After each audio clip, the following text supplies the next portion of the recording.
Ja, v lanskem letu smo, lahko bi rekla, dobro zaključili poslovanje v naši knjižnici. Čakamo še seveda na zaključni račun, tam ni nobenih posebnosti, vse je v redu. Nabavili smo za nekaj čez 200.000 evrov knjig, v naslednjem letu načrtujemo za to malce več denarja, predvsem zaradi posluha Mestne občine Celje. Zelo smo povečali članstvo, in sicer za 20%, predvsem zaradi sodelovanja z Gimnazijo Celje Center in pa z Višjo zdravstveno šolo v Celju, ki že ob vpisu ponudijo tudi članarino v naši knjižnici, mi pa zato seveda v zameno nabavljamo več gradiva, ki ga oni potrebujejo. Mi imamo več prireditev, tudi tam je narastel skoraj za 5% obisk in mislim, da smo svoje cilje več kot zadovoljili.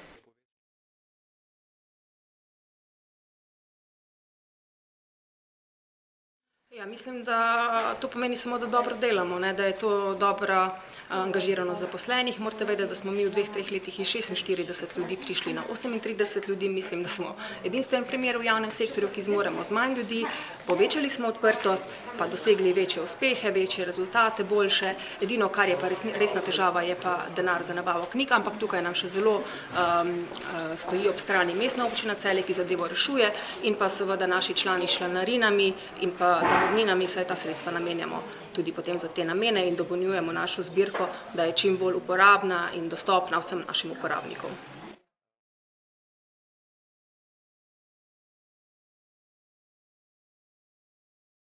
Mislim, da niti ne, saj gredo v bistvu smernice in določeni lobiji težijo k temu, da članarin sploh ne bi bilo. Članarina je 15 evrov za zaposlene, medtem ko za vse srednješolce in brezposelne je brezplačna, zaradi tega, ker mi smo javna služba in moramo biti dostopna čim večji in čim širši populaciji, ker to ne gre za nikakršno luksuzno storitev, ampak za neke osnovno dobrino, ki jo pač občina nudi občanom mesta Celja in seveda ostalim občinam, katere tudi pokrivamo.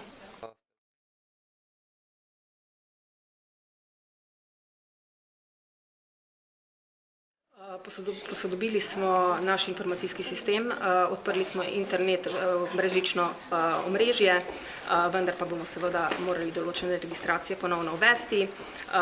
Nabavljamo praktično vsaka knjiga, ki izide, je takoj v naši knjižnici in mislim, da smo tudi med prvimi knjižnicami, ki knjige takoj obdelamo in so takoj na naših policah.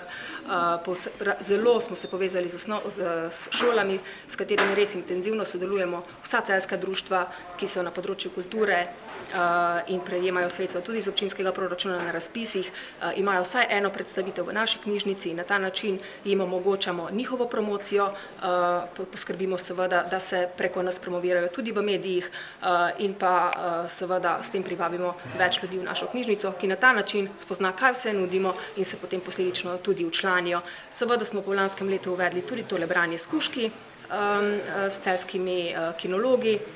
Otroci zelo radi berejo, ker se takrat sprostijo in imajo čisto drugačen pristop do knjige. Še vedno imamo sredine naše ure pravljic, lutke, ki so zelo obiskane, lahko bi oddelek še kar razširili v tistem trenutku. Naša univerza je pridobila več članov, kar pomeni, da se tudi na tem področju imamo več predavanj zanimivih.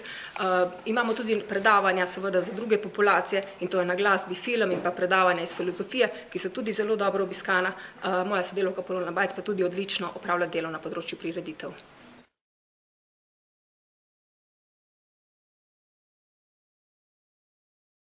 V letu 2015 beležimo dobrih 15.000 aktivnih članov, vključno s krajevnimi knjižnicami pa je to več kot 18.000 članov, kar pomeni več kot v lanskem letu, skoraj 2%.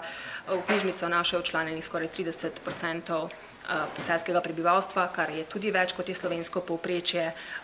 Obisk v lanskem letu dosega številko več kot 400.000, izposoja pa 1.647.591.